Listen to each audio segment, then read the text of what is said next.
அதுக்கு முன்னாடி நம்ம சேனலை சப்ஸ்கிரைப் பண்ணாதவங்க மறக்காமல் சப்ஸ்கிரைப் பண்ணிடுங்க. பெல் ஐக்கானையும் கிளிக் பண்ணிடுங்க. Welcome to RR food power சமையல். எல்லாத்துக்கும் வணக்கம்.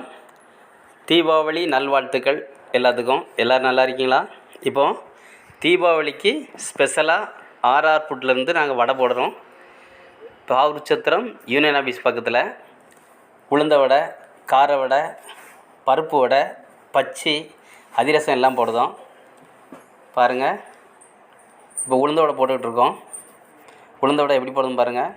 நல்லா கேகே பருப்பு வாங்கி சூப்பராக 2 மணி நேரத்துக்கு முன்னால் நனைய வச்சு அதை பக்குவமாக அரைச்சி இந்த உளுந்த வடை அதுக்குள்ள இஞ்சி, மிளகு, மிளகாய் எல்லாம் போட்டு எவ்வளோ ஒரு அழகாக உளுந்த வடை போடுதுன்னு பாருங்கள்.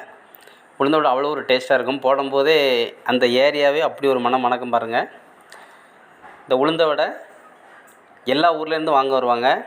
இப்போது தீபாவளிக்கு வந்து விடிய காலையில் 5 மணிக்கே போட ஆரம்பிச்சிருவாங்க.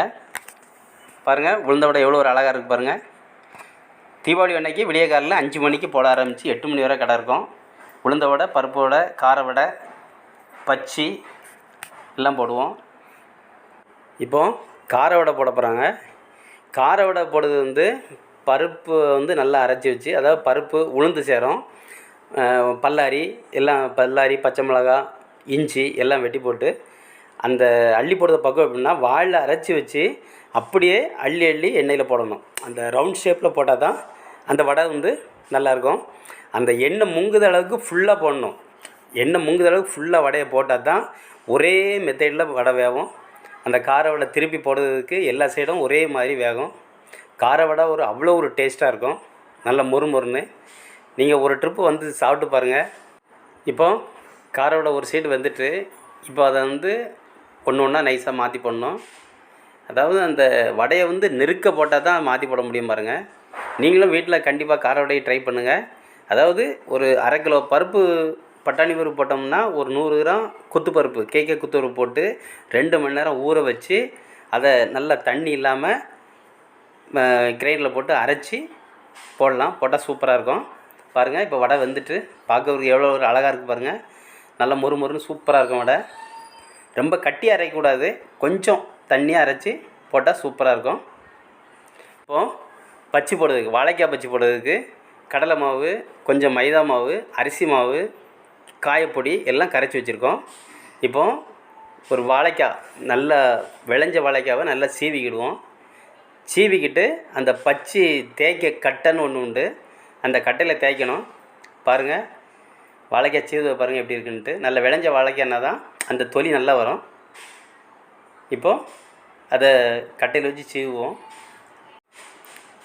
கட்டையில் எப்படி சீவுதுன்னு பார்ப்போம் பாருங்கள். முதல்ல இப்படி சீவும்போது முதல்ல லேசாக வரும், அது தூர எடுத்துக்கணும்.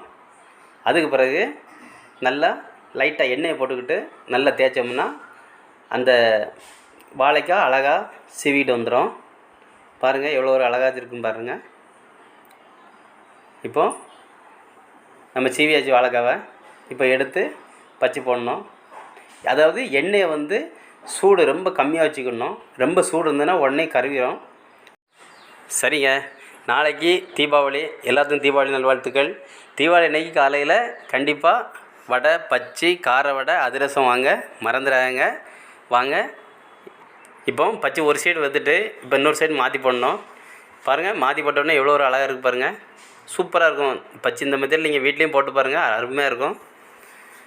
இந்த வீடியோ பிடிச்சிருந்தால் லைக் பண்ணுங்கள், ஷேர் பண்ணுங்கள், கமெண்ட் பண்ணுங்கள், மறக்காமல் சப்ஸ்கிரைப் பண்ணுங்கள், பெல் ஐக்கானையும் கிளிக் பண்ணுங்கள்.